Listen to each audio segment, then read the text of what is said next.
This is a guest essay written by Scott Kahn, host of the Orthodox Conundrum podcast and co-host of the Intimate Judaism podcast.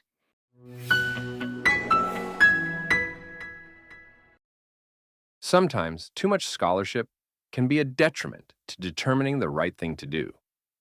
The concept of natural morality, that is, that people intuitively know certain basic moral concepts, is debated by Jewish and non-Jewish philosophers alike.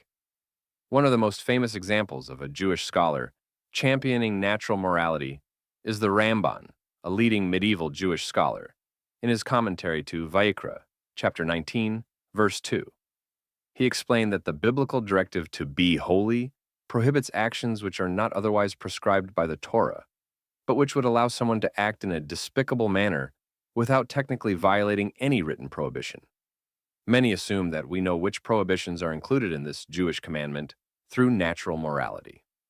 This is in line with the Ramban's explanation of why the people of Noah's generation were punished for masse, meaning stealing and exploitation, quote, because this is a logical Jewish commandment, without need for a prophetic warning. Rabbi Abraham Isaac Kook took this idea even farther.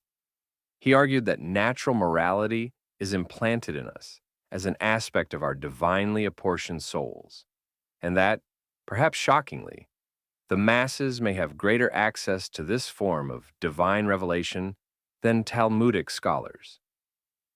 As Professor Mark Shaprio notes in his new book, Renewing the Old, Sanctifying the New, the unique vision of Rabbi Kook, there is an element of natural Jewish morality among the masses that can no longer be found among scholars, and that scholars ignore this to their own detriment. Shapiro then cites Rabbi Kook's own words. The natural people who are not learned have many advantages over the learned ones, as their natural intellect and inherent morality have not been corrupted by the mistakes that arise from Talmudic learning, and through the weakening of strength and anger that comes together with the yoke of Talmudic learning. The learned ones must always acquire for themselves, as much as possible, the natural talent of the masses, whether it be regarding an outlook on life or being aware of natural morality, and then they will be able to develop their intellect more and more. Shapiro importantly notes that the masses Rabbi Kook had in mind were less learned than the average Orthodox Jew in 2025, who typically has attended yeshiva high school and often spends a year in yeshiva or seminary before going to college.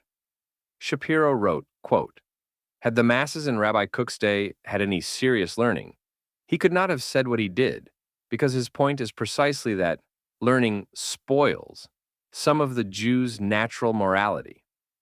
This issue comes to mind because of the confluence of two parallel occurrences in the news. First, the massive callop of reservists by the IDF in preparation for the next stage of the war against Hamas. And second, the decision by the ultra-Orthodox political parties in Israel to boycott coalition votes because the government has not yet enshrined draft exemptions for yeshiva students into law. I have argued before that if the military applies special status to unusually talented musicians, dancers, and athletes, giving them a simplified and shortened service so that they can further improve their skills, it certainly should do so for outstanding Torah scholars of draft age. That, however, is not what Israel's United Torah Judaism and Shah's ultra-Orthodox political parties are demanding. They want sweeping exemptions that apply to any student registered in a yeshiva. Moreover, much of the ultra-Orthodox religious leadership has gone further, arguing that no ultra-Orthodox individual should join the IDF, regardless of whether he is studying in a yeshiva. The ultra-Orthodox concerns about the spiritual dangers of army service are not unfounded. The IDF was once an institution that actively tried to assimilate its soldiers into Israeli secular society. However, the IDF of today is quite different from the Israeli military in 1950. The huge number of religious Zionist Hesder soldiers can attest to this. Moreover, the IDF has shown willingness to adapt to the needs of the ultra-Orthodox population. As reported by the Times of Israel, quote, the IDF has been opening new units as well as considering building a separate induction center for ultra-Orthodox troops to meet the Army's needs of at least 10,000 additional troops per year. In fact, while the IDF needs approximately 10,000 new soldiers, it can only accommodate 3,000 ultra-Orthodox soldiers annually because of the IDF's desire to accommodate their lifestyle. Yet, despite these efforts, only a tiny percentage of ultra-Orthodox who received draft notices actually enlisted in the Army. And ultra-Orthodox religious and political leaders have applauded the efforts of those who discourage responding to the military call-up. All of which brings us back to the question of natural morality.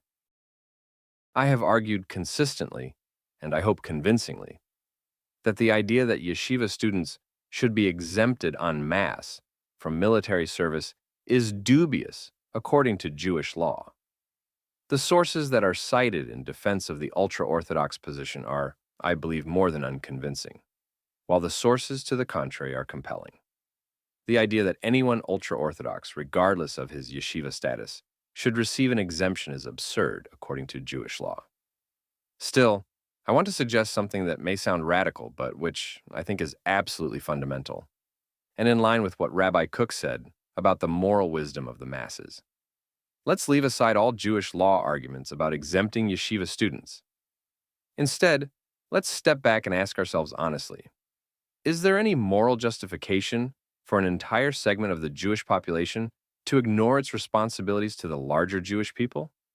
Is there any moral justification for an entire segment of the Jewish population when others are dedicating years of their lives to defending the Jewish people, to refuse to share even a small part of the burden?